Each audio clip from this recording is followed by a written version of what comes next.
Dear students, welcome you all. In this session, we are going to discuss one of the most interesting, lovely, and very much famous, very popular poem written by John Keats. It is Ode to Autumn. Ode to Autumn is a poem, is an ode written by one of the most important English romantic poet, that is John Keats. This poem was written in 1819. John Keats was born in 1795. He is a very young poet of the second generation poets of the Romantic age. Before we would like to know more about John Keats, we would like to discuss about the Romantic age or Romantic literature. Romantic age or Romanticism can be placed in early 19th century literature, or later 18th century literature can be called as Romantic age or Romanticism or Romantic literature of the English literature. Romantic age is most significant age of the English literature. In this age, the first generation poets are William Wordsworth, S.T. Coleridge, and Robert Southey. These are the first generation English romantic poets, and in the second generation romantic poets are mainly Lord Byron, John Keats, and P.B. Shelley. Romantic literature is, and its significant features can be understood as, in this age or romantic era, romantic literature gives importance to the emotions of the individuals, as well as it is mostly subjectivity. This literature gives importance to the individual or person's feelings or emotions, rather than which can be which can be understood in the age of, for example, in classical age, the literature gives importance to the intellect or the objectivity or the subject matters of the classical age is usually, generally, is about elite class or superior class, or about the urban class, whereas romantic literature gives importance to the rural class, or its subject matters are rural people, rustic people, or working class people, as well as most of the romantics writes about nature, individuals, persons' feelings, emotions. So these are the subject matters of the romantic poets. So with this much of background, we will discuss the present poem, that is Ode to Autumn. Before we would like to move on to the poem, we will come to know more about the poet, that is John Keats. John Keats was born in 1795 in London,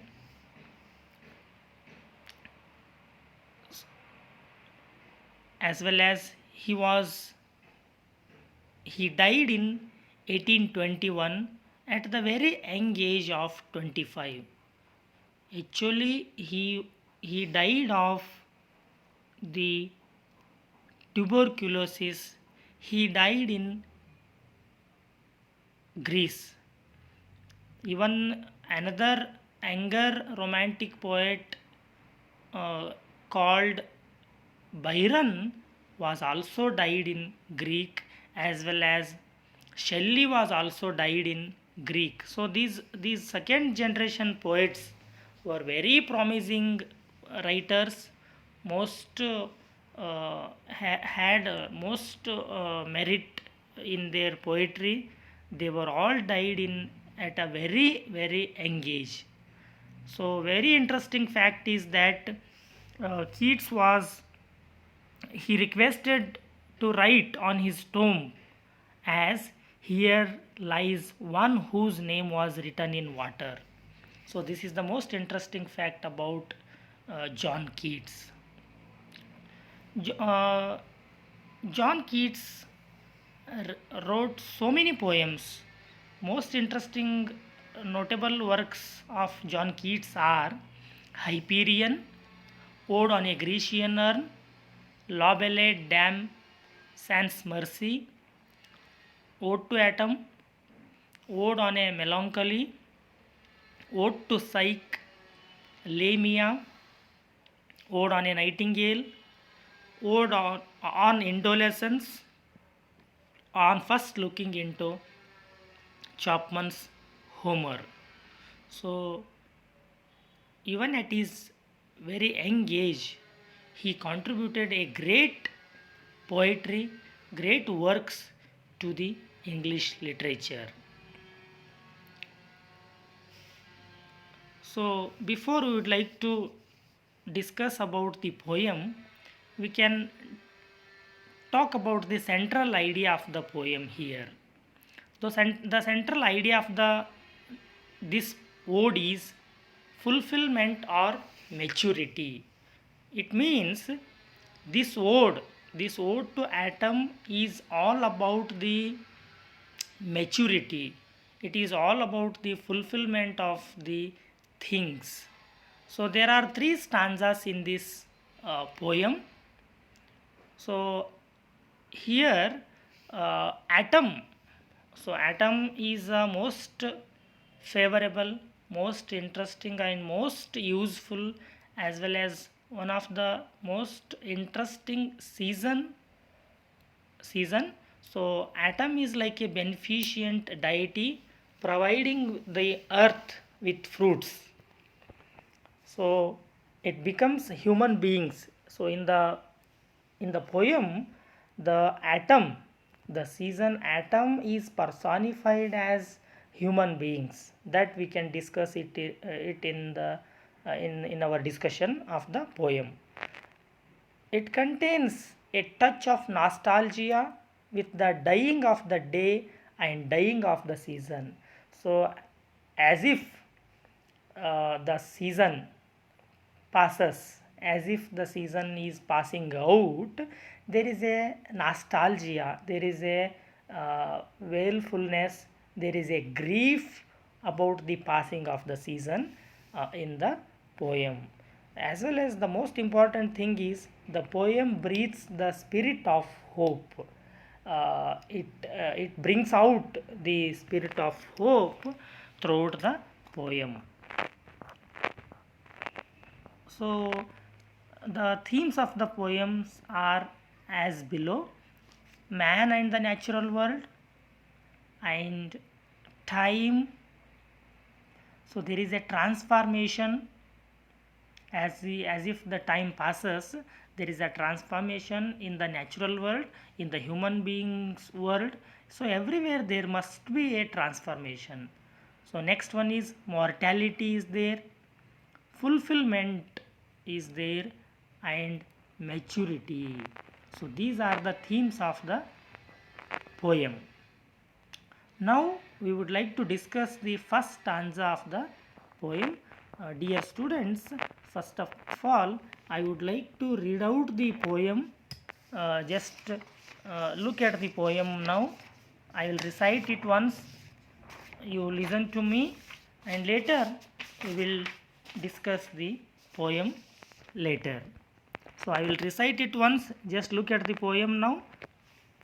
Season of mists and mellow fruitfulness, close bosom, friend of the maturing sun, conspiring with him how to load and bless with fruit the vines that round the thatch eaves run, to bend with apples and mossed cottage trees, and fill all fruit with ripeness to the core, to swell the gourd and plump the hazel shells with a sweet kernel, to set budding more and still more later flowers for the bees, until they think warm days will never cease, for summer has overbrimmed their clammy cells. Who has not seen thee often amid thy store? Sometimes whoever seeks abroad may find thee sitting careless on a granary floor.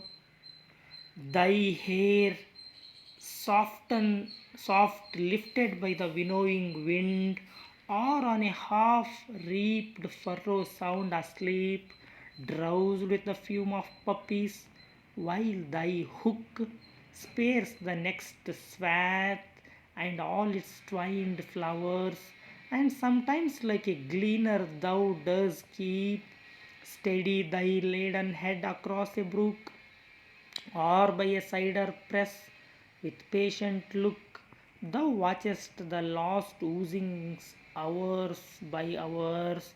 Where are the songs of spring? Oh, where are they? Think not of them, thou hast thy music too.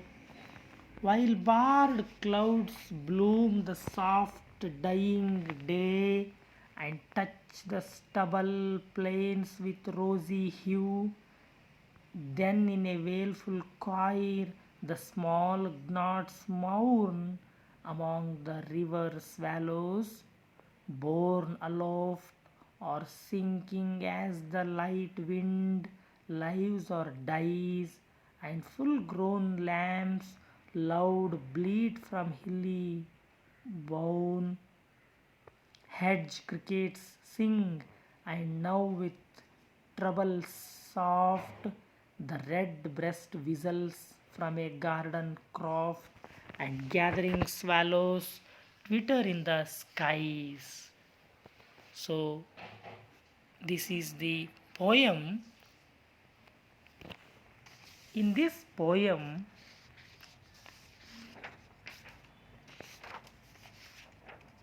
the poet